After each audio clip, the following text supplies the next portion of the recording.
Good morning, ladies and gentlemen.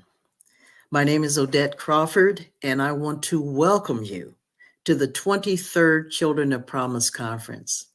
This is another beautiful day that God has given us to be able to talk together and to interact relative to this life.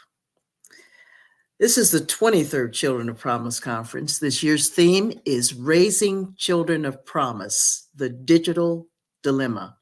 The Children of Promise Conference was founded by Ms. Tommy Whitlow, a champion of children and families. Ms. Whitlow, along with two of her friends, gathered to discuss how they could interrupt the school to prison pipeline.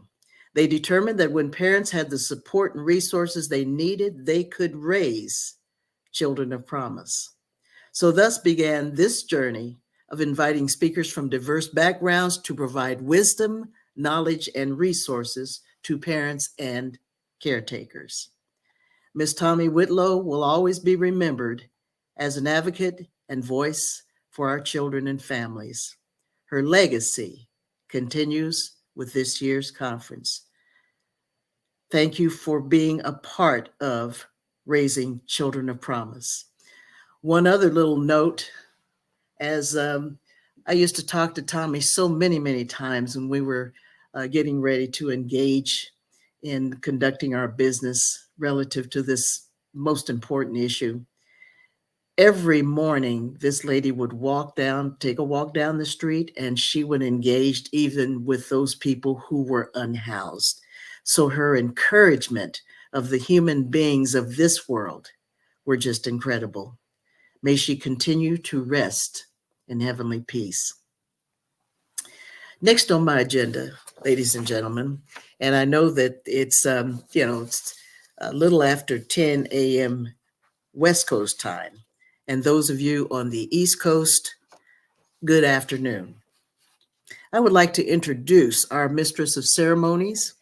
Her name is Francine Tornor, who has more than 25 years in public safety leadership and law enforcement combined.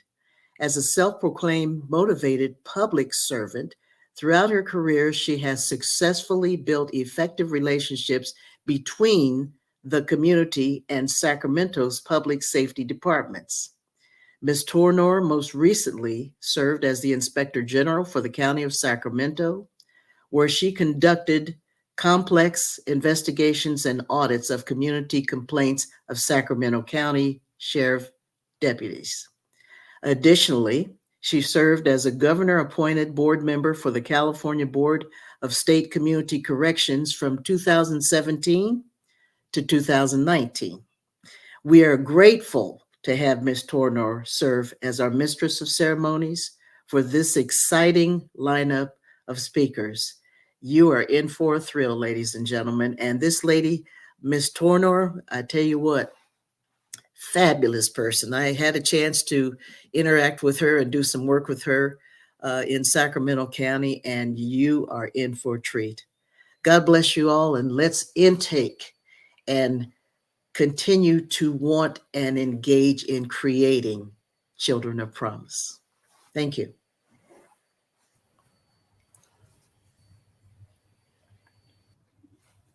Odette, thank you so much for that introduction.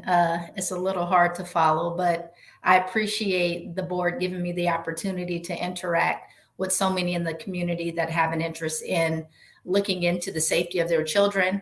I appreciate the efforts that have been taken on for the last 23 conferences to at least have this opportunity and this platform for the community to come together and discuss critical issues surrounding children in our community, and just making sure we're uplifting them and preparing their parents to do the best job that they can in the current environment. The first opportunity I have is to introduce Ms. Sharon Saffold. Sharon is currently the president of the Black Child Development Institute Sacramento chapter. Sharon has served on the planning committee for over the past 15 years, and is currently the co-chair. And she will begin us off with the opening prayer, and she will also close out our day. So let's welcome Sharon. No. Thank you so much, Francine. Appreciate that introduction. I am delighted to be a part of the Children of Promise conference and carry on the legacy of its founder, Miss Tommy Whitlow. Miss Tommy Whitlow knew it was important to include prayer in every endeavor that we participated in. And so I will open us up in prayer. Father God, we just worship you and we praise you and we thank you for this day that you've made. We will rejoice and be glad in it. We thank you for equipping everyone today with the information and resources that they need to be able to care for their children, to be able to meet the needs of every child that they come in contact with, and to raise children of promise. We say no weapon formed against this conference, our parents, our families, our children shall prosper in the name of Jesus. We thank you that we are raising the next leaders who will take over and they will continue this legacy of imparting wisdom and knowledge to families and communities and to children, to uplifting our children, to showing the potential and the genius of our children. We say, Father God, that all of this information will be poured on good ground and it will produce a mighty harvest of the next generation to come. You'll be glorified. Father God, we thank you that everything will be done decently in order, in excellence, to the glory and honor of you. We come against any attack over the airwaves and the StreamYard and all the technical devices that are being used, Father God.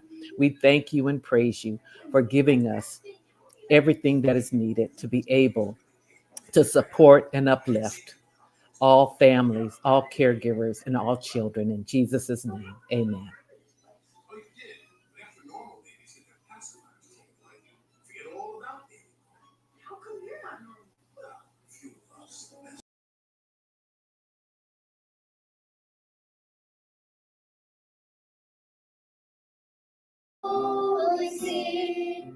Sing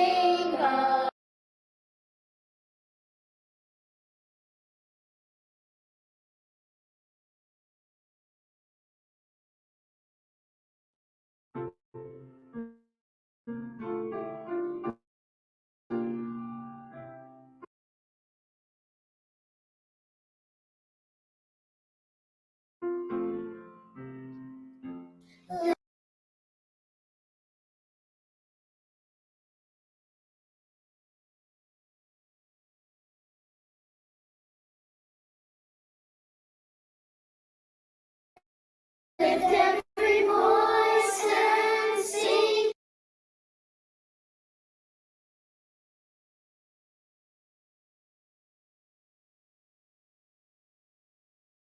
Till heaven.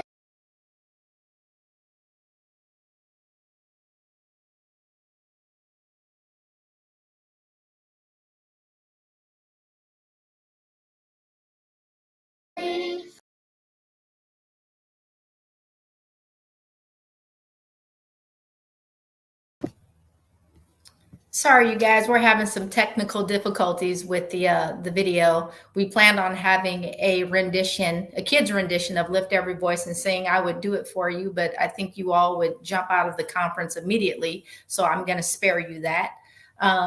If you get the opportunity, please go back and watch it. It is a beautiful piece. So before we jump into the conference, I want to make sure that we cover some of the housekeeping items. If you haven't already done so, please make sure that you enter your name in the chat as well as where you're watching us from. And if you get the opportunity, please make sure that you like, love, and share the site so that we can get as many views as possible.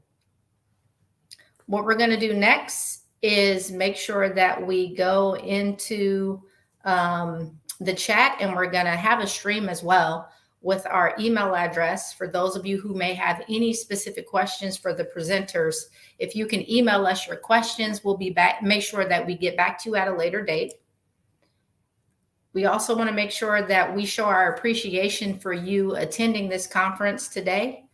And we're going to have 3 separate door prizes that were given to us by our sponsors and our underwriters. In order for you to be eligible, you have to make sure that you log into the conference. So please make sure you log in, because right after I'm done doing this announcement, we're going to do our first door prize.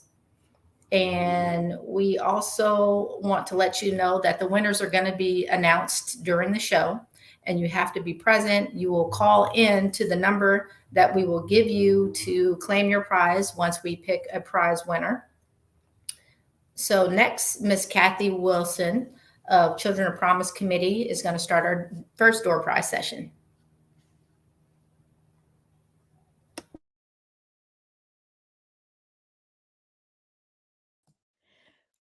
Miss Francine, thank you so much. I'm really looking forward to being your door prize person today. So right now, we have two winners in our door prizes. Karen Blount from Stockton, California, as well as Terry Stewart, who is all the way from Tallahassee, Alabama. So there will be what I need you to do is to just give me a call. I need to get your phone number as well as your email address. And let me let you know, you will receive an Amazon gift card. So I look forward to sending that to you. So as you can see, you can call me. My phone number is 916-678-1022. And if you could call me as soon as possible, I would appreciate it. Congratulations, Terry and Karen, and thank you for being here. Congratulations to Terry and Karen, our first door prize winners. We will also be doing that 2 more times throughout the show. So please make sure you stay tuned in to the conference and make sure you log in, like, love, and share as well the video. I want to put my name in for the door prize so I can see if I can get me some Amazon cards.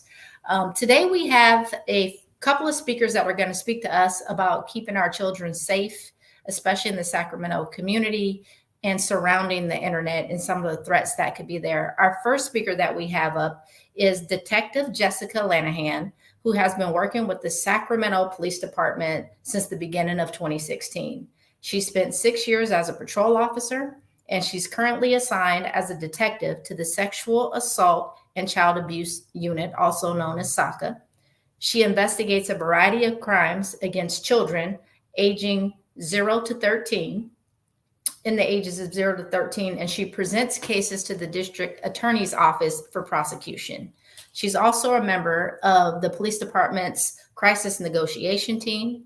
That particular team works with other officers to deal with high-risk search warrants, barricaded suspects, suicidal subjects, hostage situations, and she's going to talk to us today regarding the perspective of keeping your children safe from a law enforcement perspective. So if you could, let us all please welcome Detective Jessica Lanahan. Hi. Can you guys hear me?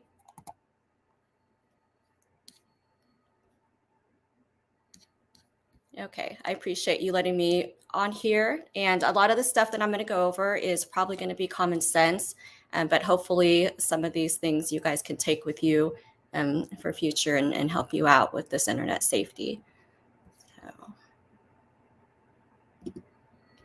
Okay, so first what we're going to go over, let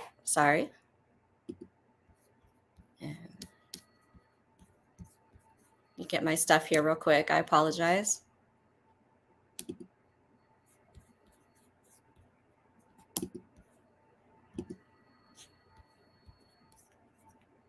Can you give me just 1 minute? I'm not getting my information that I need. So hold on. Sorry about that.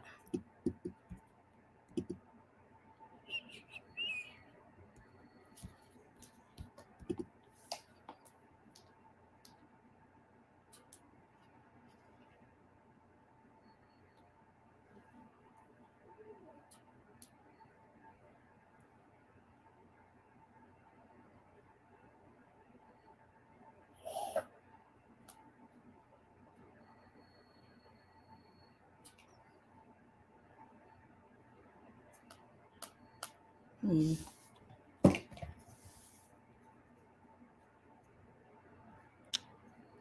Um,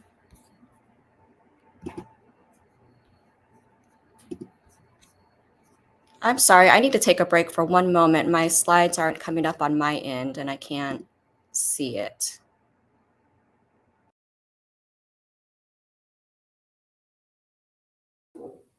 Okay, so while Detective Linehan starts working out her technical difficulties, that should just be shortly, so please bear with this. Some of the things that we want to discuss today is talking about internet safety and keeping our children safe. And while we have an additional speaker later this afternoon that is going to discuss some of those particular things, if some of you could in the chat just talk about some of the things that you've seen and some of the concerns that you may have that maybe we can address during this conference, that would be great. So when it comes to social media, I know that some of us believe that it can be positive or negative. With your experience, how do you feel about it affecting our youth in the community? Do you feel that it's more positive or do you think that it's more negative? And some of the examples that I'll give you is that with the positive aspects, the way that I look at it is it's a way to connect. It's a way to have a broader audience. If there's something in particular that you want to share, that you know, or any experiences that you may have in any aspect of your life, you can share that on a social media platform. But what are the negative aspects of that as well, when it comes to youth, especially? We know that our youth today are extremely impressionable and they have a lot of pressures to live up to maybe expectations that are not particularly real or glossed over through some type of system that makes people look a lot more unrealistic than they are.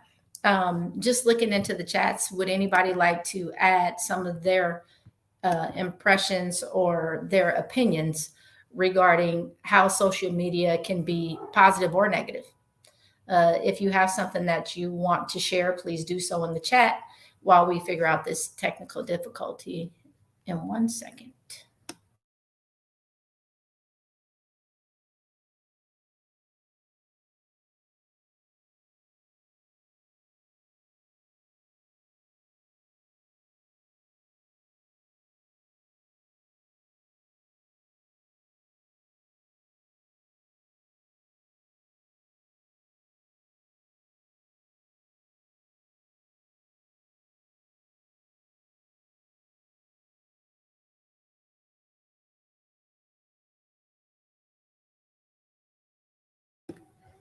So one of the comments that was mentioned is about parents monitoring their children's social media. One of the reasons that might be important is to make sure they're not being bullied or taken advantage of. For those of you who are present today, if you don't mind sharing, I'm assuming maybe your kids may or may not be watching, so you may not want to say whether or not you're monitoring your kids currently.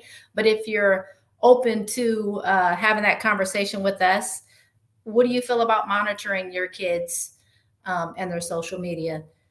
Do you stop that monitoring at a certain age even? I know when my children were younger, they're now 23 and 25, social media really wasn't a thing. So fortunately, I didn't have to deal with the type of bullying that some kids deal with today through different platforms outside of being directly in school. But do you think that at a certain age, kids should be allowed to have their privacy with their social media accounts? Or do you think that it's something parents should be involved in throughout their lives until they're pretty much on their own? So we're going to keep that going. On the outside, I think we're up and ready to go with Detective Linehan. So we're going to bring her back on the platform, and thank you for your patience. Okay, sorry about that, everybody. Okay, so the first thing that we're going to talk about is online. Here.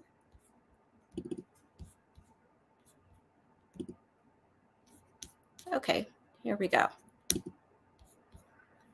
Okay, so throughout the presentation, we're going to talk about ways you can protect your children online no matter how they access the internet.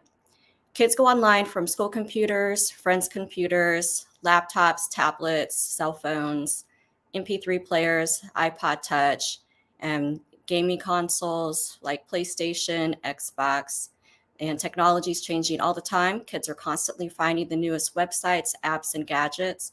And I don't know about you guys, but I have 2 teens of my own, older teens, and I go to them all the time for updates on technology and to help me out with technology and computers and whatnot. So, what do your children do online? Um, Children currently use online for social media, apps like Facebook, Twitter, Instagram, TikTok. 3 of the most popular that I typically see are Instagram, Snapchat, and TikTok. And they text, play games on cell phones.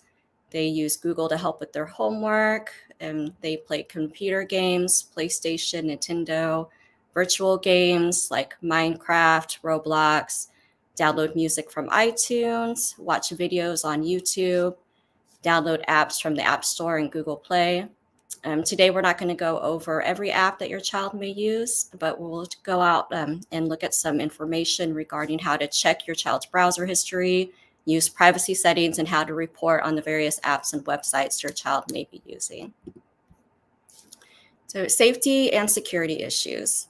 The good news is that most children are not getting into trouble online, but there are still risks to consider. The issues we're going to discuss today are not specific to just one device or website. No matter what your children like to do online, they may face the following issues: inappropriate content, online privacy, sexting, online sexual solicitation, and cyberbullying. You may think you don't have to worry about cyberbullying because you have a younger child, or that your teenager already knows how to respond to inappropriate messages, but these topics are relevant to every child at some point. And today's presentation will help you talk about them in a way that's appropriate for your child's age.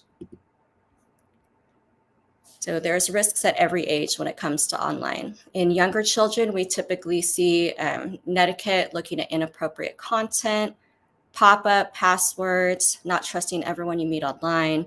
And in the older children, I would say probably ages 11 and up, 10 and up, like the middle school to high school, we see cyberbullying, sexting, posting personal and inappropriate information, and meeting offline. So you should start talking about online manners or netiquette with your youngest children so they have a good foundation to for later lessons about issues like cyberbullying.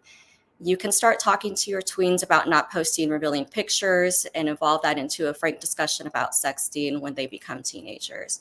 You could talk to young children about not trusting everyone they meet online. By the time they're teens, they'll be ready to discuss the risks of meeting offline. So remember that the skills that your child needs to practice safe behaviors online are skills built over time. I think it's important just to be open with your children and just keep an open door with them, and so they can trust you to go to you with any concerns that they have. So inappropriate content. And we're going to discuss inappropriate things your child may encounter online. The internet opens up an entire world of information and images, some of which you don't want your children to see. On the internet, your child might come across the following features: pornography, excessive violence, hate speech, risky or illegal behaviors. So how should you respond when your child comes to you? Seeing inappropriate content online may have negative effects on children. Some kids, especially younger children, may feel guilty or ashamed. Sometimes children exposed to violent or sexual content may become desensitized to it, and this can affect their self-image and overall development. Let your kids know they can always come and talk to you. The internet is a great tool for them, and it's not going to go away. Don't make it scary. If your child does open up to you about inappropriate content they've seen, listen attentively and stay calm. Reassure them that it's not their fault and help them to report anything that made them feel uncomfortable. If you believe they received inappropriate content from a friend or shared it with someone else, you may want to talk to a teacher or school counselor. Again, the goal is to have regular and active conversations and be open and ongoing, just not reactive to negative incidents or behaviors. So what your children should do when they come across inappropriate content: you want to talk to them about the inappropriate content, where they found it, and things that they can do is they can turn off the screen, they can use the back button, tell a trusted adult or friend if they have any questions or need help. and you or the child can always report the content to the website or the app where they found it. So what we're going to talk about now is what to see or what to do if they see inappropriate content. So you'll want to talk to older children about not posting it themselves. So inappropriate information your child shouldn't share online includes illegal or inappropriate behavior, offensive language, threats of violence, underage drinking or drug use, hate speech. Posting these things online means your child may damage their reputation in school, in the workplace, or among their friends, be punished at school if what they post breaks the school rules. They could be charged with a hate crime, or if they're breaking the law, they could hurt their chances into getting colleges from scholarships or getting a job in the future. So some recent examples that we have are just out-of-state examples, not from California itself, but there were 2 high school students from Massachusetts were suspended after posting a homecoming picture of themselves holding replica guns. Even though the guns weren't real, school officials considered these photos to pose a significant disruption to the school. 2 Minnesota teens posted a comment online claiming to have kissed one of his teachers. Although he later said he was just joking and the allegations were untrue, he was suspended for violating the school's code of conduct and later transferred schools.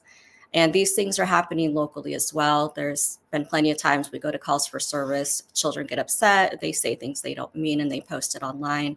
And the unfortunate part is that they could be charged with a crime, and we always have to follow up and investigate it. So what can you do? You want to connect to your children. You want to set some ground rules, establish clear guidelines like what types of sites your kids can visit, apps they can download, and then when they can have access to electronics. Consider it a blackout period that requires disconnection. And always research before you buy. It's important to learn about the device's capabilities before you buy. Will it allow unknown people to communicate with your child? Will this allow children to make unchecked purchases? And then go beyond safeguards. Installing monitoring software doesn't always guarantee that your child will be safe online. Time, attention, and active conversation are the best tools to protect them. And if you feel that something needs to be reported, there's always online reporting options that you can do through the social media sites, the apps, cell phone providers, law enforcement. And learn. You want to learn the platforms. Online enticement happens across all platforms. So be aware of the sites, games, and apps your children frequent. Ask them to show you how to use them. Be proactive. Teach your children to spot common tricks used by online offenders.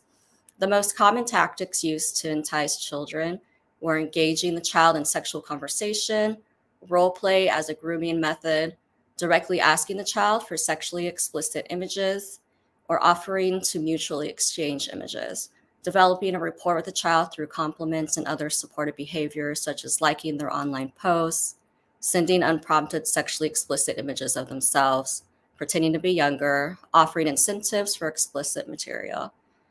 And you want to spot the red flags with your children. So any of these, if this could be going on with your child, some things that they may display is spending increasing time online, getting upset when he or she is not allowed to go on their device, taking extra steps to conceal what they are doing online, and receiving gifts from people that you don't know. So if your child is coming home with gifts that you know that they can't afford or that you didn't give them, it's always a good idea to question them to see where they may be coming from. And you want to engage with your children. Talk about it. Your kids may not always tell you everything, but ask them anyway. Regular conversations can safely go a long way in increasing trust and communication. And get involved with your children. Challenge them to games. If they play online games, then get involved with them and play the games with them. And if you go along and respect their interests, they're more likely to respect your rules. Don't pull the plug. Taking away internet access because they have made online mistakes doesn't necessarily solve the problem. And if your kids want to go online, they will more than likely find a way to go online. Talk to them about protecting themselves and respecting others online. Okay, so now we'll go ahead and talk about online privacy, what's okay and what's not okay, and pictures of family and friends, as long as posted with permission. Most pictures kids post are harmless. Kids love to take pictures and post them and express themselves and document their lives. Casual conversations at a game. Many kids play computer games or games on a console like Xbox that allow them to talk to other players. So this is really going to be just up to you and your family what you do and don't allow your children to do. I know as adults, a lot of us have social media as well, and we post pictures of ourselves. So it's just a conversation to have with your child. So personal information, things that you don't want your children to share publicly would include passwords, your home address, location, home cell phone number, email address. And in regards to the pictures online too, I would just be careful about posting photographs in front of the home where you can visually see your address. And that happens sometimes. And kids can often share where you live without even realizing it. So sharing personal information online, the risks of sharing the personal information. A lot of these as adults, we already know the identity theft, online scams, hacking, online enticement, sextortion. And these are things that are common to us, but may not be common to your children. So in regards to identity theft, many identity thieves target children because they're less likely to notice until your child is older, like when they apply for their first credit card.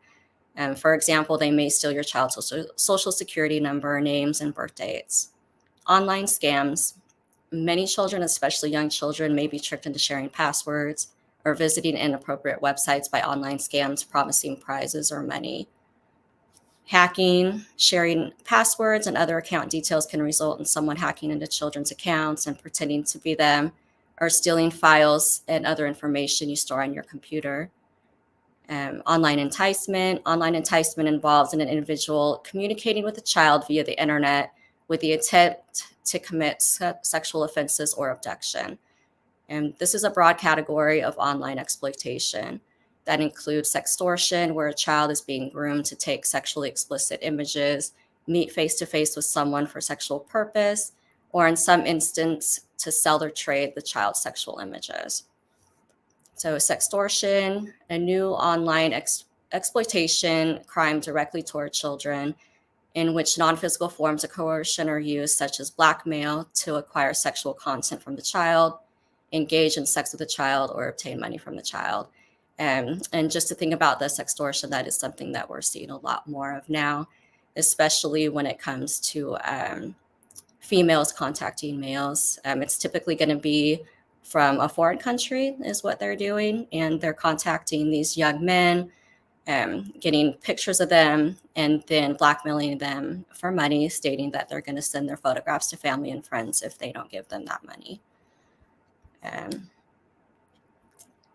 Okay, so what can you do? So what you can do to help your kids from revealing too much personal information includes establishing rules, what they can and can't share under what circumstances, and learn about reporting options of any websites and games that they're visiting. Each website and game will have its own tools to report issues such as stolen passwords or hacked accounts, and get to know them and what to do if there's a problem. So check privacy settings. You should help kids set up their accounts and check their privacy settings often to make sure they're using the settings that offer the most protection.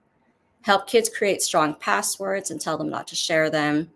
And make sure that they can remember the passwords. If they can't, then always write them down. Okay, now we'll go into sexting. Sexting's a big one. You wouldn't think possibly that your child may be doing something like this, but sexting, what we see typically starts at about middle school age. And here the slide shows that 50% of teens have sexted, 27% say that they have received a sext. And just based on my experience, I want to say that those numbers are probably higher. So just based upon what I've seen with my work. And I also have 2 teenagers as well that are pretty open with me, and they tell me what their friends are up to and whatnot. So why do teenagers sext? To be funny, to impress a crush, peer pressure or threats, experimenting with relationships, sexual behavior, and boundaries. So sexting can be a normal part of adolescent development that often includes risk-taking and boundary testing. However, one study found that teens who engage in sexting are more likely to be engaged in other risky behaviors as well, including unprotected sex. This suggests that sexting is a part of a pattern of risky behaviors for certain teens. And so, again, I know the sex talk with kids is not the most comfortable, but I think it's very important just to make sure that you have an open conversation with them regarding this, because it is happening. So, consequences of sexting. There's many consequences of this, but they include humiliation at home, at school, and online if images spread, bullying by peers, sometimes so extreme that the teens don't want to go to school, blackmail by someone threatening to distribute earlier sexting images if they don't send more, suspension or expulsion from school or losing a spot on the school sports team, police involvement, which doesn't necessarily mean that a child could be charged with a serious crime, but this may result in mandatory education programs or community service. So, addressing sexting. Talk about the consequences. They may not realize that they could get in trouble at school or with the police. They also may not realize that the image can stay online for a long time if it spreads. Tell them to never forward a sexual image. This could mean big trouble at school with the police. Plus, it's a major violation of trust that exposes the person in the picture for potential ridicule. The online images and the sexting, like I had talked about, this is one big thing that we see in my unit, are teenagers taking photographs of themselves. And a lot of times it's actually the females that are taking photographs and sending it to a boyfriend. And then, of course, the boyfriend doesn't necessarily keep it private and it spreads. One local incident that happened a couple years ago, a female actually let her boyfriend videotape her doing something sexual to him. It spread throughout the school. And the unfortunate part of that was that the teenager was so traumatized that she unfortunately ended up killing herself. So a very, very sad situation. Discuss healthy sexual relationships. Be open and honest. They should be able to talk to you about sexual things. Make sure they know what's healthy and what's not. Emphasize that anyone who pressures them to send a sexual picture is not someone they can trust. Talk about ways an image can spread online. Even if your child thinks a boyfriend or girlfriend would never forward their picture, there are other ways a photo could be spread, such as if a phone is lost, borrowed, or stolen. And if you believe that your child is being blackmailed in any way, or if a photo is being passed around without consent of your child, then always report it to the school or to law enforcement. So, sexual solicitations. The majority of sexual solicitations and aggressive solicitations occur amongst older teens. Most teens are solicited by their peers or younger adults in a very casual way and report not being very bothered by it. Many of them simply remove themselves from the situation by blocking the person who sent the inappropriate request, asking them to stop or to leave the site. So, grooming by offenders. This is pretty common when an older individual wants to gain the trust of a younger teen. And although most teens aren't bothered by sexual solicitations, there are some things that lead to dangerous online relationships with predatory offenders. In these cases, the offenders begin to play on a child's vulnerabilities by offering them affection and attention. This manipulative process is called grooming. Offenders will entice children by exploiting their natural curiosity about sex, lowering the child's inhibitions by gradually introducing explicit images and child sex abuse images, using his or her adult status and influence to control a child's behavior, offering gifts like cell phones and gift cards. So it's important to note that sexual exploitation and abuse does not always involve grooming. All inappropriate or exploitive behavior needs to be addressed and should be reported. So, signs of grooming. If you think that your child is being groomed or you're not sure, just always look for these signs. Receiving gifts through the mail, like bus tickets, cell phones, webcams, calling unknown numbers, rejecting family and friends in favor of spending time online, getting upset when he and she cannot get online, minimizing the screen when you walk in the room and so you don't see what they're doing, If you see any of these signs, don't ignore them. Talk to your children, check out and see what they're doing online and who they're talking to. So what can you do as a parent or a caregiver to your child? And there are several things you can do to keep them safe from predatory offenders. Talk to your child about sex relationships. Talk to them what makes a healthy relationship. Have an open door policy so they will not seek answers or inappropriate relationships online. Keep in mind that many teens are flattered by the attention from older people. Make it clear to them that a 22-year-old flirting with them is not flattering, it's inappropriate. And this type of conversation can even start when your child is younger. Talk to them about what's okay for people to talk to them about online and what is not okay. Set a policy about meeting offline for older teens. If you're not comfortable with it, then tell them they are not allowed to meet online friends in person. If you think it's okay, establish rules to make it safer.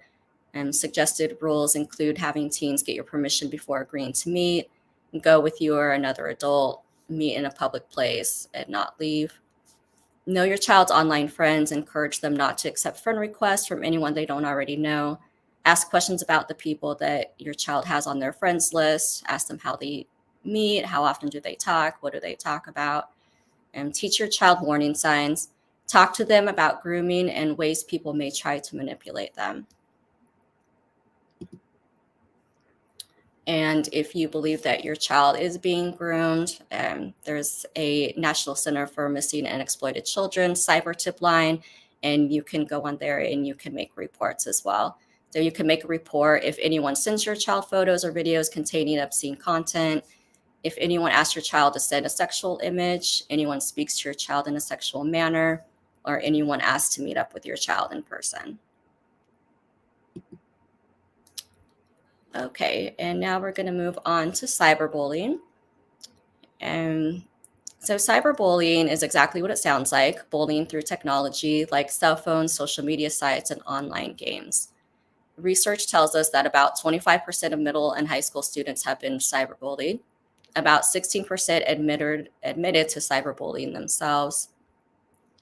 Youth who identify as gay, lesbian, bisexual, or questioning are more likely to be involved both as a victim and as a bully. So examples of cyberbullying include sending someone mean texts, photoshopping or altering a picture to embarrass someone, creating a fake profile to post defamatory information or images, posting fight videos online to embarrass the person who lost, spreading rumors and gossip online, posting pictures intended to embarrass someone, sending threatening or harassing comments.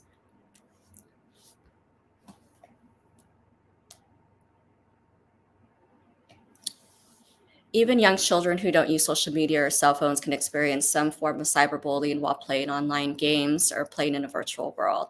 So an example of that would be exposed to inappropriate language while chatting, taunted by other players, targeted by more experienced players, or ignored by other players, or excluded playing. So what are the differences between cyberbullying and bullying? So cyberbullying differs from regular bullying in a number of ways. It can often spread faster than in-person bullying because of instant online communication. It has a wider audience because it can easily be sent to potentially unlimited amount of people, and follows children home from school, and so they can't get away from it.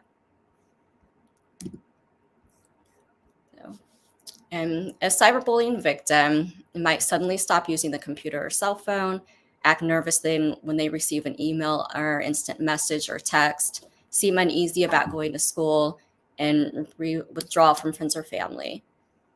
If you see any of these signs, please don't ignore them. Cyberbullying victims need to feel that you are taking the problem seriously and that you're doing everything that you can to help them. And now we'll go into ways how you can help them if your child's been a victim of cyberbullying. Support your child, stay calm, but don't downplay the incident. Thank your child for coming to you about the cyberbullying. Review what happened together and see if there are steps that your child can take to address the issue. Consider saving the evidence. I would say that's always important with anything. If you suspect that your child or anybody was a victim of a crime and it involves evidence on a computer or on a cell phone, please don't erase it. or if you can, at least take screenshots of it so the police can have that documented. Unfortunately, a lot of times people erase it and we can't always go back and get those images.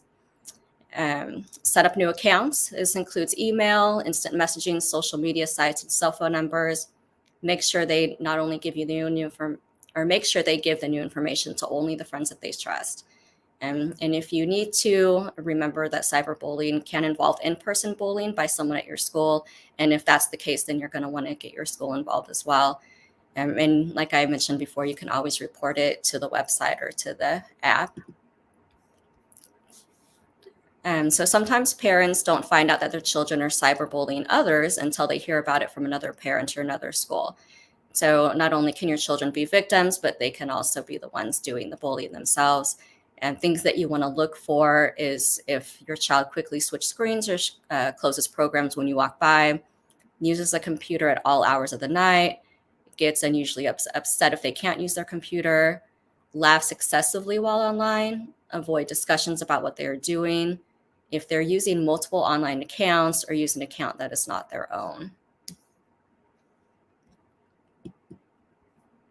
So ways that you can prevent it is to establish expectations for online behavior. Make sure that your child knows that you think bullying and cyberbullying are unacceptable. Set consequences for cyberbullying. This will vary by family, of course, but it can include losing internet privileges or more supervised internet use. And model good behavior yourself online. Children are going to learn from you and what's around them. So always be respectful yourself online.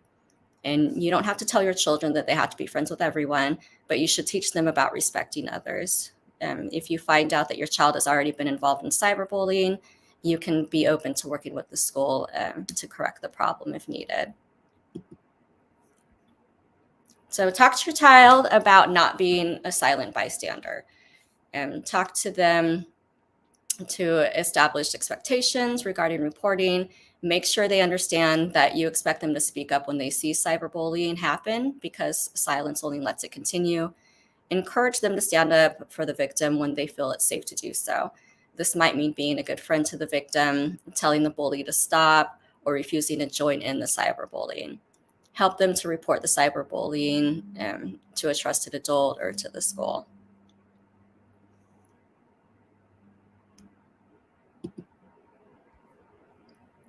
Okay. And lastly, we've heard several strategies to help deal with inappropriate content, online privacy, sexting, online sexual exploitation, and cyberbullying. Most of the suggestions have been based on communicating with your children, but there's also some technical solutions as well. Filtering and monitoring software. These can help protect your child from seeing sexually explicit content online, and even notify you if you're receiving inappropriate messages. Consult with your cell phone service provider. They often have like a different filtering options as well, and privacy settings. I know that there's ways that you can shut off your children from being able to use social media sites at a certain time. But again, you're going to have to just go through your cell phone provider for that information. And you can always look at the individual apps that they're using as well. So a lot of the apps have the option to turn off the chat features or limit who can see what your child posts within the app.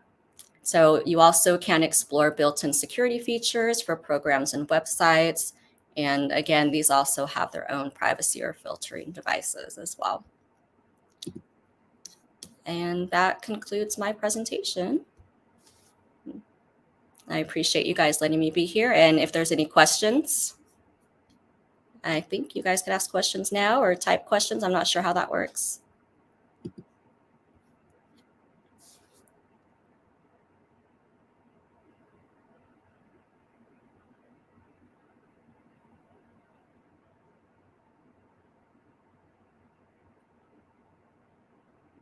Hi.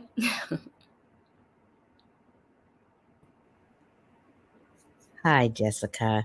Hi. I'm not sure if there are any questions. Does anyone have any questions? If so, please feel free to put them in the comments or in the chat. Jessica, I think too, we also put your information just in case people wanted to email you after our session today as well. Of course, yeah. Any questions or comments can be emailed to me. All right.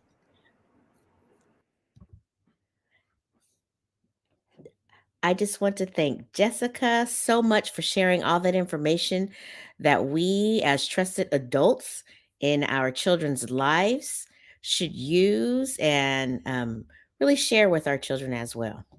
So, I have our next session, next 4 winners of our door prizes. And let me go ahead. And the first one is Dale Sales Owen. So if you would like to go ahead and give me a call, congratulations on your win. We also have Chandra Shaw or Chandra Shaw, if you'd like to give me a phone call too at that phone number. And if I don't answer, please just leave me a voicemail of your email address and I will call you back. Our next winner is Estella Lyons. Congratulations, Estella Lyons. And our last winner for this time is Anaya Wilson.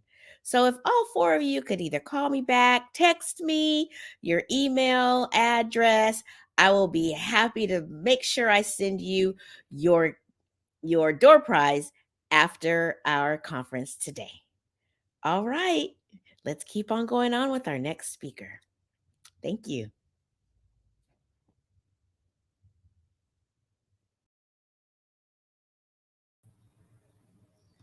Thank you so much for that, Kathy. And Jessica, I just want to thank you wholeheartedly for your presentation today to the youth and the parents as well that are in the room. There are a lot of takeaways from that presentation. I know many of you have some things that you want to ponder and look at and work on. This will be recorded, so you can go back in the future and look through it. There were a lot of takeaways that she had, so please go through it, maybe even with your children as well. If you need some type of communication points to start that conversation with them, this would be something good for you to pull up with them and just have those conversations about safe space, as well as keeping the safe space for others. I know we have kids that are on the game systems and they play in their groups, and some of those conversations can get very heated. Typically it's in a headphone, so you may not hear what's going on the other end of that particular game. But keeping an eye with our kids, I think the common thread and the common denominator through this presentation that was given to us is communication. So we definitely want to keep those lines of communication open, so that our kids have somewhere that they can go and come to us when there's issues. So I am delighted to introduce our next speaker. This part of the conference will be a little bit different. It will be more of a question and conversation. Next on the platform, we have Barry Asius, and he is the founder, I'm going to read this so I don't get it wrong, of the founder and CEO of Voice of the Youth, VOY, and it's a nonprofit organization which provides mentorship to youth and adults as well. Barry has the opportunity to guide and mentor adolescents of all ages in the Bay Area and the greater Sacramento area. And he's been doing that for over a decade. He's the founder of Black Blueprint, which is an organization dedicated to uplifting and educating Black people through social media, community events, and empowering apparel. He has an ongoing program that addresses literacy, domestic violence, sex trafficking, women empowerment, and manhood training. And he uses a hands-on approach when mentoring individuals and youth when he's doing his counseling. He's a motivational speaker, and he has a speaker series, which is called She Could Be My Daughter. He does community forums with Motivating Other Brothers, which is MOB, which are workshops. And he understands the importance of having a healthy mind and body. And he's proven to be an asset in educating the youth on a healthy lifestyle. And he has also transformed himself from victim to victor. And he's channeled that power into ensuring that the youth in the community and other residents know that they too can change their narrative. So I want to welcome Barry to the platform at this time, and we're going to kick off into his experience. Hey, Barry, don't you point over here. Listen, you made me sound important. But before I jump off, I appreciate being in this space. Sister, you didn't holler at me about something, but we're gonna talk about that later. You know what I'm saying? Yeah. I got the word from somebody else and I was like, wait, what? Yeah, it's okay though. We're moving on and moving up. I see. I hear. So with Barry, we're so excited to have you here. I know we're going to do this in a way that we're going to split the screen, but just touching on some of the things that the previous detective talked about and your experience working with the youth in our community. What are some of the challenges that you've seen regarding youth being in the social media platform? So we're going to start with maybe the negatives, and then we could move into the positives if that works for you.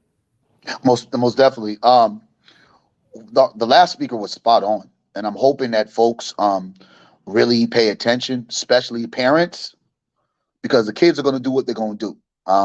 Unlike the generation that I came from, and so many of us, we never had this idea of social media. We socialized outside. If you was going to get into anything, it had to be outside. Rumors were really basically squashed, and rumors were kind of centered in your Pacific area. So if I say, let's say I lived in Oak Park, it would just be a rumor in Oak Park. It wouldn't really slide into Meadowview. But because of when you talk about the negative aspects of social media, a lie can spread to different states, different cities, to different people that have nothing to do with it. And these things can be antagonized by individuals that have nothing to do with the situation at all, right? One of the greatest things that I think I inform the folks when I have the many clients, as me being doing my advocacy work with numerous families and a lot of touchy subjects, but I know there's not a sense of sensitivity when it comes to Johnny Public, so to speak. I tell them this: don't look at the comic section. And I say that because the comic section is something that has literally defeated so many of the adults that I've worked with. So I could imagine what the comic section does, to our youth. Going back into our youth, when we're thinking about the aspects of negativity when it comes to social media, I've had young people tell me, or I've seen young people sit and take 15 or 30 minutes to take a certain type of picture, or not liking a certain type of picture, how it was taken, or how they needed to crop it out, or what filters they needed to put on, that literally would take down pictures or content because it didn't get enough likes or shares. It didn't get enough positive comments. You have a situation unlike no other where our kids are relatively being exposed. Our kids are relatively being influenced by people behind the screen like no other. And it's created a negative connotation because now most of these things have led to a high rate of suicide, especially in the Black community. A high level of drug usage, especially in the Black community when we talk about the fentanyl use. And this lower bridge of self-esteem where a young person will hide behind a screen or won't even socialize outside of their social media in a community where you have a lot of young people who tell me they feel like they're socially awkward and they have social anxieties. So you're hearing a lot of these different things, and it's really due to the simple hype or the simple influence of social media. Never seen anything like it before because I was an outside kid. I was very well known in the areas that I was pervious to. And now, you have, some nobodies at times. They can create their own lifestyle. And the lifestyle that I had to live was you were who you were and you were who you said you were. With these young people, they fake it all on social media. And it creates a high level of insecurity and a high level of violence. High level violence where like no other. Social media, again, the negative aspects of it. There are positives, but we're just talking about the negatives at this time. Have created conflict where it gets to a point, the embarrassment of social media, whether it's a young person got beat up and it's being shared, right? It's being recorded. And that young person is watching that. And here's a caveat on that. These things don't go away. I had a young person just recently, an old video 2 years ago, showed up because it was already spinning in a cycle of the share, whatever likes or shares or whatever, they give you back years if you share it on certain spaces. And I had to call the mom. I said, "What happened to so and so?" "Oh, Barry, I'm sorry. That was 2 years ago. It's on a spin cycle." And young people know what I'm talking about. That because somebody recorded it, they put it somewhere, it kind of boom. The date and the year of the time it happened, it shows up again, and that's traumatizing. Right? It's traumatizing to watch young people. Nobody loved to be embarrassed in school. You know what I'm saying? But now imagine you have everything recorded, everything is a picture, and it's being shared, and people from outside of your comfort zone, we're talking about from Dubai to Wichita, are chiming in and commenting. And the worst part of that is a young person that doesn't have a high level of self-esteem or a high level of support will spiral out of control because they're looking at something that might have happened 2 years ago, but it still embarrasses them, and it's still, they can't get their their mind around it, and they'll be that, "You're the kid that got knocked out, huh, in that video." And that's why so many of our young people, right, don't fight, because in a sense of being embarrassed, a lot of our young people use different methods that are more fatal. Because of that embarrassment, they'll go ahead and make sure whoever was a part of that, whoever laughed, will meet their demise. And these are some of the kind of things that we've all had to deal with as parents, as advocates, as mentors, as school teachers, relatively, where our kids have a 24-hour cycle. Where when I was growing up, it was cable TV. When I was growing up, for some of the young men that might be listening and some of the older guys, the Playboy prescription was like, oh God, woo, that was a thing for us. But I could be a parent and say, I'm blocking that. How are you blocking social media from your child? Most of us really can't, because every child has a cell phone. Where I was coming up, every child didn't have a cell phone. We was moving around with beepers. And if you had a beeper, you were probably a drug dealer unless you were a doctor or a lawyer. So it was like, well, why do you have a beeper? So in this era that we're in right now, with the positives and the negatives, the approach for us being a little bit, I think, more transparent is to have these kind of conversations, to be aware of what our kids are doing online. It's just like thinking about what you were doing before social media. And I could tell you right now, my dad would probably have had a heart attack. So it's now being exposed by our kids. So it's everything that we were doing negatively being exposed. And this generation is the generation that's exposing what we would have got exposed if social media was in our era. So with that said, Barry, because we know that social media, cell phones, technology is a very integral part of our kids starting at a very young age. And sometimes it is important as a tracking method. We want to know where our kids are. We want our kids to have the opportunity to contact us should they need anything. So we may not have the option to just not give them phones. And even though we may tell them, don't start a social media account, or you have a social media account that I will monitor, people know that kids have alternate accounts. And there are also software that's out there that can hide apps that are within your phone that the parents can't even see and may not know that these particular apps exist. How do we get back, if you will, to preparing our children and getting them in a space of getting outside and not just feeling like their whole life is within a social media platform, or their importance or existence is within a social media platform? A lot of parents are extremely busy and they rely somewhat on these forms of entertainment to keep our kids busy in order for us to live our own lives or take care of work or do whatever it is. How do we address it to really just build our kids up in a way that we can avoid some of these problems, not only as being a victim, but potentially being the victimizer? Oh yeah, definitely that. Good question. I throw it back to the parents. I mean, how much do you really want to invest your time in really parenting your child? I mean, it goes back to some of the old school methods. The saddest part about working with a lot of these young folk nowadays is the lack thereof parents' provision and the lack thereof structure in the household. Right?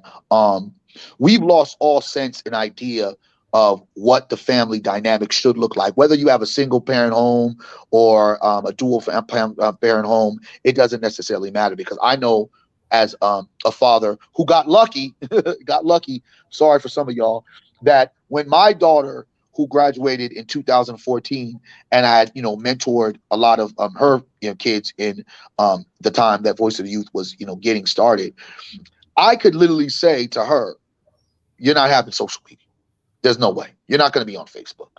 Because at that particular time, it didn't blow up to where it was. And in that second level of the, social media platforms, Instagram still wasn't a thing. TikTok wasn't even close to being a thing.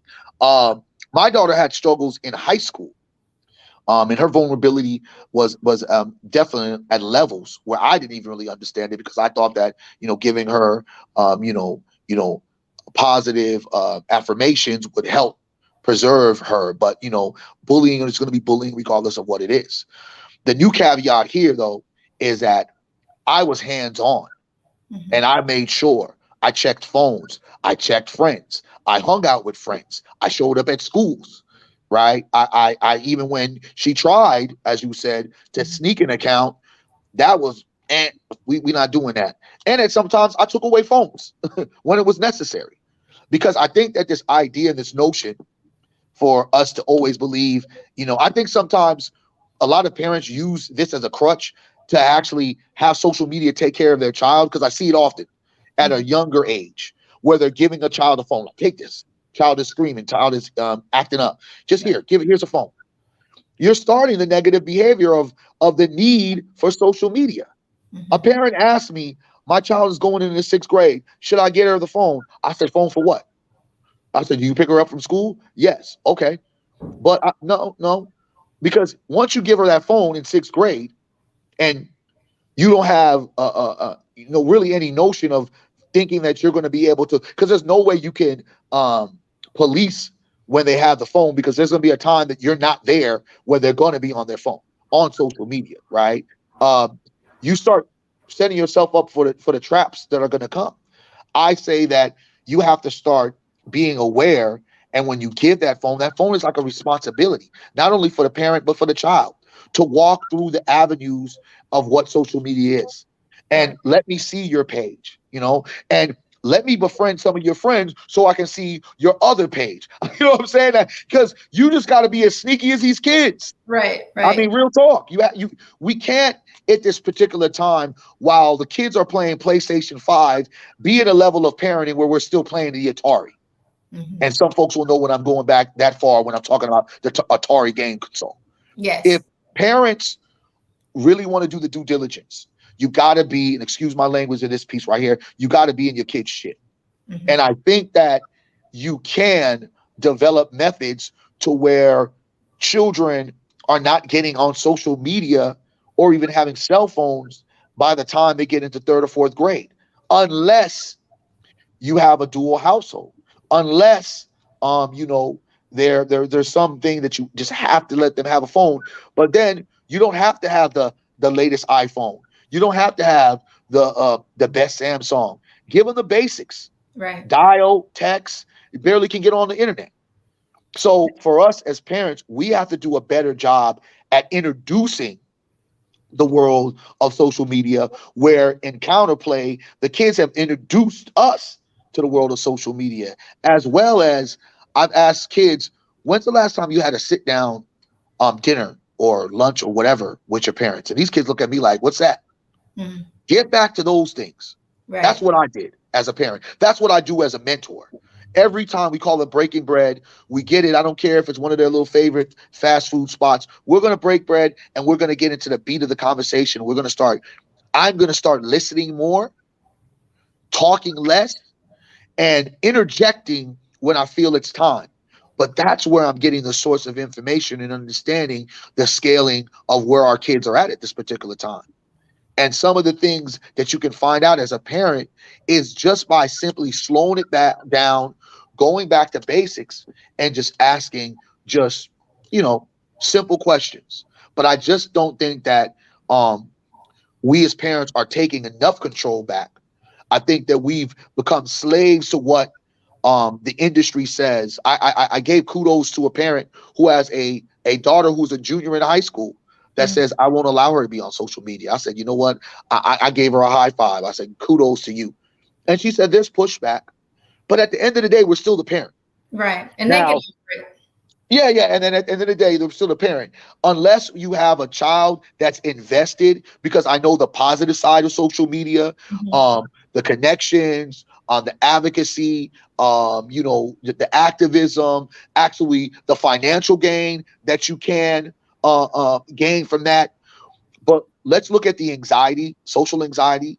Let's go back into all the anger, the defiance, the drug use, the gang banging that happens, and be very aware, parents who's still on social media acting like the child. Your kid is watching your page just like you think you're watching their page. So I look at the parents and I look at adults a little bit differently when they're exercising behaviors that are teenage-like. And I feel that's one of the biggest scales of a discomfort for me, as well as us moving forward. We as adults have to show a level of how to be mature on social media. You can't do the same thing as the kids are doing. Well, I definitely appreciate that, Barry. And I think when we think about the negativities, which we just covered of social media, it's almost like an iceberg. The few things that we mentioned are only at the tip. We didn't even dive into maybe the social aspects or the emotional aspects that social media can have, especially when you're talking about children trying to imitate and emulate people that aren't even real on the screen. When you talk about just being made up and it's not real, and photoshopped and it's not real, it's almost like they're trying to attain a goal that you can't even accomplish because it's not even authentic. So yeah. I do appreciate that. And not even starting to touch on the fact that, giving your child an iPhone, like you said, is setting them up for this expectation of, I have to have the newest, I have to have the best, I have to have the greatest at as early as kindergarten. I've seen kindergartners with the newest iPhone, and I'm still rolling around here with an 8. Listen. But there are different options for some parents who may not know. I mean, you have retailers that make it so easy now, buy one, get one free, get this account, get another one. And it's like we feed into that system of thinking that we have to just keep up with everything. There's tracking devices now and communication devices outside of the actual iPhone system. So we're going to transition a little bit into the positive. And we've seen it somewhat, especially with Black boy magic, Black girl magic, and really just building self-esteem within our children because they are on that platform and they are a part of that particular arena. So just more or less like pushing them into the areas. And I don't know if some of you parents are aware of this, but there's something called algorithms on your phone. Mm-hmm. The more that you look at something positive, the more positive things show up in your thread or in your feed outside of your friends. So when they if you ever want to go and look, even though kids can kind of manipulate some of the things that they're doing, go into their particular, what's it called? Your thread, your feed thread. You can kind of see some of the stuff they've been looking at based on those algorithms. So that's another little tip for the parents out there. But maybe if you could just touch on a little bit regarding what are some of the positive things that you've seen with the kids? I mean, some of the positive hashtags, I mean, you just think about how, our kids have created an entrepreneurial level, which is a beautiful thing, and again, there's gifts and there's curses. I've utilized social media as more of a gift, and I've watched some of my young people literally transform their lives just because of a click of a button, right? Because they have a certain skill set. So you give them more options on whereas the options to make money was you were hustling, and we're not hustling in the right way. We're hustling on the streets. These kids, if they are well equipped or animate, what is it? What is that dang freaking thing? Animation. Like I've watched kids like literally, create, these reels and, photography, videography. It's just like, whoa, how do you do this? I'm blown back by how, they create, something in 30 seconds where what took me 30 days. You know what I mean? So, again, there are, I believe, a lot of positive things that come from social media. I think the only aspect of us not being able to have more of, a say so in what happens as parents, I think is what curves it.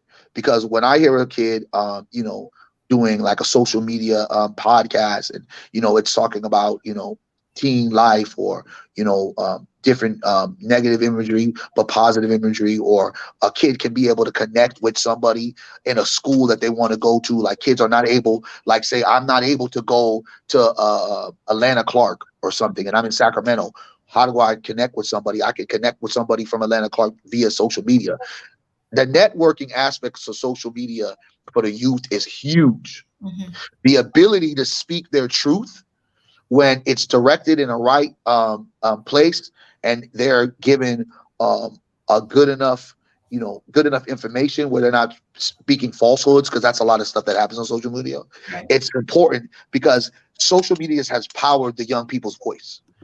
It has animated the young people's voice, but at the same scale, it's also created a divisiveness, because there's a lot of negative things that young people might grasp onto or believe that they should, be a part of. But again, if you look at all of the influencers that probably came out of, during the COVID situation, how many young people came out with a notion of, entrepreneurship, with a notion of, I want to, do school a different kind of way. It is one of those things that I could say that some kids who probably didn't have a route of going somewhere, they found a route of positivity in social media. So the goods and the bads, I mean, they coexist. But I've also seen, again, young people's positive messages, being able to strategize with other people that might be going through the same thing as you. When you can't talk to somebody, finding that social media friend that could be all the way in Alaska, but you guys just share this kinship about certain things, and it creates positive relationships. But again, we have to be able as parents to navigate that positively with our children and not being afraid of having social media conversations. So one of the questions that was asked when you talk specifically about having that relationship with your kids, what happens when the relationship is already sour and you have already gotten to a point where your kids don't respect you, or they try and run over you, and they just don't listen? So what do you recommend in situations like that for the parents that are listening? Are you still paying for the phone bill? I mean, I'm just saying, another positive thing about social media, it's really a tracking device for you with your child. Because had my dad known everything I was doing, I think he would have sat me down a lot earlier. Yeah. But he didn't have any idea. When I was coming up, as many of us all know, who are in that 40 section, it took a whole hell of a lot of us, okay, I'm going to say that I'm going here with that person, and then I'm really going to be over here with that person. With social media, you can track them down. Like, okay, make sure you put your, what is that thing? What is that thing? Your location. Make sure your location is on. Right. A parent already knows. I remember I talked to one of my parents. They found out that their daughter, snuck out of the house, right? Because she checked on the room, was like, huh, went on her phone, the location was off, she already knew. So Right, so it's right. those things, right? But again, I don't think that any relationship is truly broken between a parent and a child. You as a parent just have to figure out, where did I go wrong? And that's humbling yourself to Mhm. say, as a parent, we don't always do the right thing at Right, the right certain time.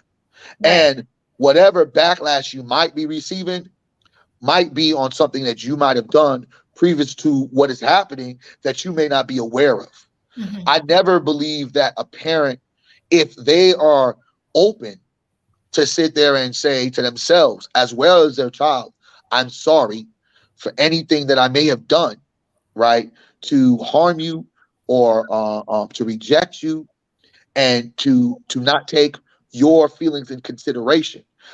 Kids, I just don't believe turn negative. Kids just, I don't believe disrespect parents because they just want to. There's Yeah. something that happened. There's something that was a disconnect. There was something that may be a memory that they may remember that you have probably don't even think is that big of a deal. I feel like what you do is that's when you do the check-ins. I'm still traveling with my daughter to this day. My daughter's 26 years old, right? I still travel with my young people. I still sit them down. I still break bread. I think it's time for the parent, or for any parents, get back to spending quality time with your child, not the 2.5 seconds of a check-in and I got to drop you off because we all want to say, I'm busy, I'm busy, I'm busy. Okay, say you're busy if you want to. But then when your child starts being raised by social media, with a lot of children are being raised by right now, you can't sit there and blame something that they feel is appreciating and valuing them. The funniest part about these kids go to social media because there's value. There's a sense of value, a sense of gratitude. When a kid puts a picture up and they got likes and they got shares and they got these positive comments, you got to ask the parents in the building, are you giving that same type of affirmation to these kids that they're getting on social media? That's why they run into it, because it's giving them what? Attention. And most of our kids are starving for what? Attention. And that attention is a cycle of 24 hours. I know we don't got it for our kids Right. like that, but we do have something. And I think that we need to check in a little bit more and be okay with saying, my bad. Because Yeah. we're not here being perfect. I mean, I'd have made a lot of mistakes as a parent, but I believe in my heart of heart, I've made more and I've become more of a greater example for my daughter, as well as the kids that I've mentored, than I've been a negative. Yeah. Well, thank you for that, Barry. I'm going to call Odette back up on the stage for a minute. She just wanted to add a little bit regarding experiences in parenting. Thank you very much. Barry, you hit it out the park. I appreciate you. No doubt, no doubt. Yeah. It's interesting how it happens with children when they're very, very young. And I've been seeing that quite a bit as I move about the community. And one of the things that I want to make sure that I caution parents about, because your points were just right on spot and on point, is that you have to effectively communicate with your kids. You can't just let them, come home and say, so they speak to, hi, mom, hi, dad. Then say, yeah, your food's ready on the stove. Just go on up to your room, but make sure you do your homework. That's the extent of some of the communication that occurs. And that's very difficult to swallow. Or communication that's only argumentative. It's only Yes. barking orders. It's only Yes. this. It's only confrontational. It's only That's right. conflict. That's exactly right. And we have to be very careful about that because, sometimes parents tend to utilize, laptops and phones that they get their kids as babysitters. Now, I don't know that anybody's on here right now as old as I am, but the bottom line is when I was growing up, we communicated. You sat down to the table, you ate together, all of those things. There was definite communication. You went outside, you played sports with your friends, and on and on and on. But nowadays it's like, okay, well, I'm in a hurry. I got to get ready to go to work. I got to go here. I got to go there. and then you got your kids fending for themselves. So if nothing else, for attention reasons, some of these kids will just lash out and do interesting things because guess what? Now they got the attention of mom and dad because now they're in trouble. So things do happen, but we have to watch our steps. And the better we communicate with kids, the more engaging they can be. They will be more intelligent, and we can protect them better, whether they realize that the tools that we're using, we can protect them better.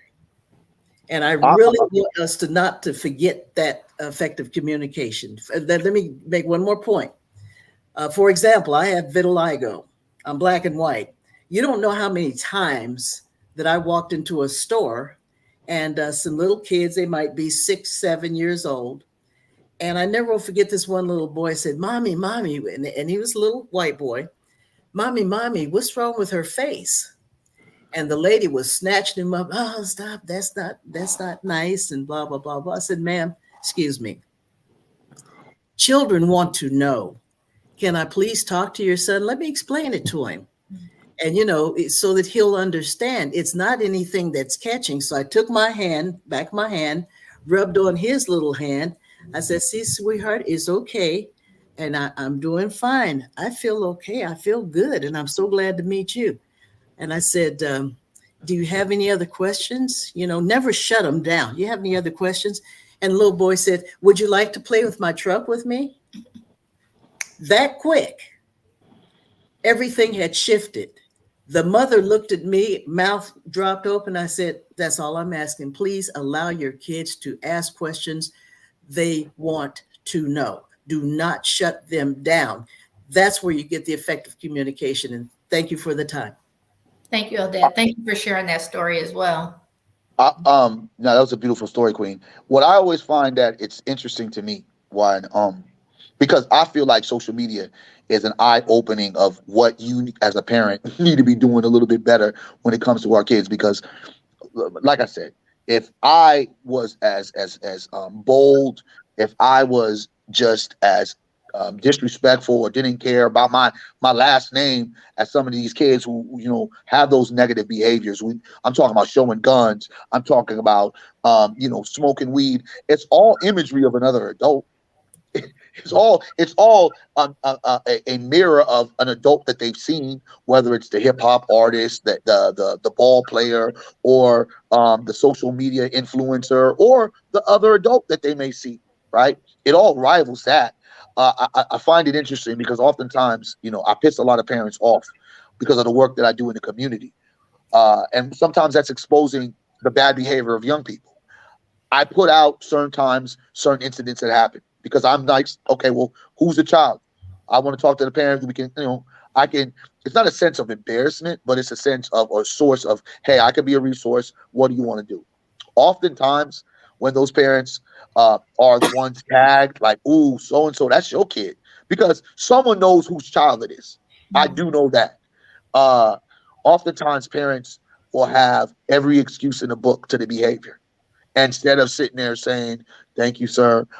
Yes, that is my child. I'd like to sit down. I do need some support. I do need some help." But the level of embarrassment, not for the kid, for themselves, the parents, they are the ones that are more frustrated, not because of the behavior, that you're exposing the bad behavior of their child. And that speaks volumes of what kind of parenting that is happening in some of the homes of these kids. We can't live in a level of dysfunction and think that our kids are going to move outside of the world and move gracefully. If they're watching it and seeing it in the home, they're going to exhibit it in public. They're going to exhibit it on social media. If the kids of the world are being influenced by social media in the way they are now, what about our generation? How we were influenced? It's now triple time. I just think that, and I'm hoping that folks get that point of having the conversations. As Queen said, communication is key, because everything you want to see, from the depression, from the drug use, from I'm affiliated with a gang, from I got problems with so-and-so. And if they do got problems with so-and-so, tap into that other parent, and hopefully that parent is open-minded. Some parents are just crazy, but hey, I get it. But you have to use those steps. Everything is being showed right there for us to see. It's not like our generation where you literally had to find a diary to find out what was going on with your child. Call a best friend and say, hey, give me a rundown of what's going on with my kid. They're really screaming out, help me. Help me. I need help. I need attention. I need support. That's what they're really saying. That's right. Right. Well, I thank you both for that and that information. The only bit that I would add to it is just really grow your community. Make sure that your circle of friends and family are positive. The people that you surround yourself with, that they're positive, and that when you need that additional help, you can call on them. Create positive spaces for your children to go to, grow up in. I know somewhere along the way, some of us have had negative experiences with church, but that doesn't mean that your children couldn't also benefit from that environment to be surrounded by people that they can communicate with, and just really having that outlet. So what we're going to move into next is we have another opportunity for a door prize. I think we're going to call up Kathy to now announce our winners. Thank you, Francine. And everything that you all have said is spot on. Thank you so much. So we have two more winners, Sonia Lewis and I think Chanel Belcher. So if you could either give me a call or please text me your information. Again, we have Sonia Lewis and Chanel Belcher. If you could call me or text me, I just need to get your email information so that I can send you your Amazon gift card. All right, that's all that I have for right now. Thank you. Thank you so much to all of our wonderful speakers and our fabulous MC, Francine Tornor. We just thank you for guiding this conference and this conversation that is so well needed regarding the digital dilemma that parents face with trying to, of course, allow our children to explore this new medium, but also to be able to put in safeguards so that they can be safe on social media. I want to take this time to thank also our speakers. Detective Jessica Linehan did a fabulous job of providing us with practical information, but also practical steps that we can take as parents and caretakers and those who are involved with our young people. It doesn't have to just be the parents. It can be relatives. It can be caretakers. You can be the person that's ensuring that our children are safe using social media. And then also Barry Asius. Barry, as always, you very, very straightforward, very practical information, helpful information for parents, and holding us responsible. We have to look at ourselves first and make sure that we're creating an environment that, not one that says, do as I say, not as I do, but it's do as I do, because I'm doing the right thing. And then also Kathy Carter Wilson, who took care of our door prize. Thank you for that. I want to thank also our Children of Promise Conference Planning Committee members.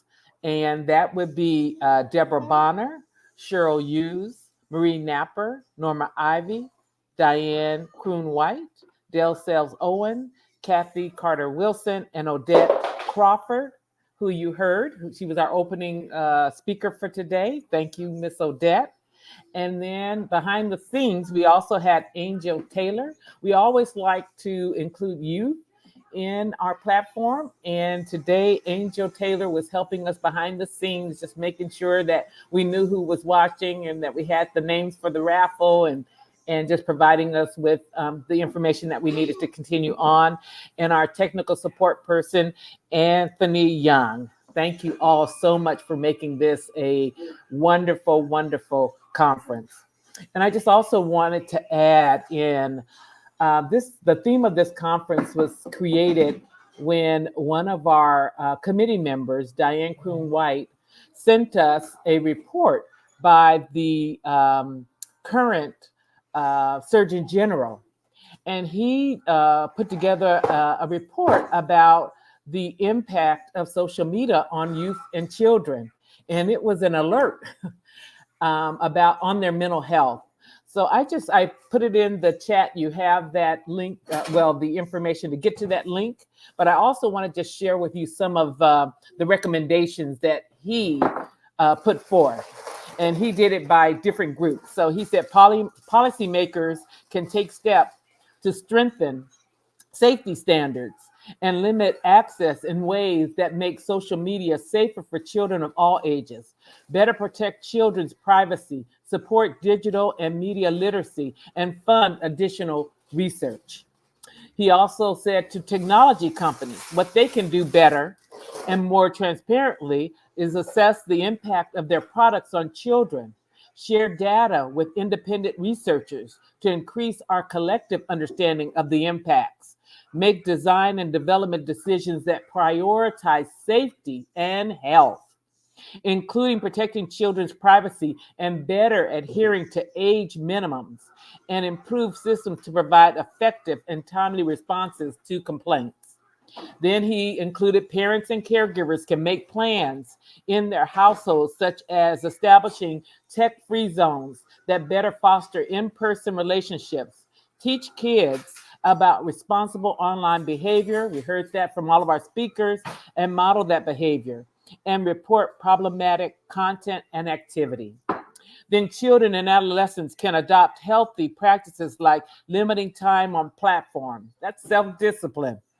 Blocking unwanted content, being careful about sharing personal information, and reaching out if they are a friend, need help, or see harassment or abuse on the platforms. Researchers can further prioritize social media and youth mental health research that can support the establishment of standards and evaluation of best practices in supporting children's health. So he covered every aspect of responsibility when it comes to social media. We as parents and caregivers and relatives and friends, we have an important part, but so does the social media platform, so does our policymakers, so that everyone along that chain has a responsibility to make sure that we're keeping our children safe while they are using social media. So I hope you've gained lots of information. And of course, as was stated by our MC, this information is going to be saved on the platforms, Facebook and YouTube, and you can go back and get different points that you may have missed. But please share it with others, share it with your children. Now that you've got it, you can spend some time talking to them, set up some standards with you and your children so that they can understand that you're there to support them on this new frontier, is what I call it, because I'm older than Barry.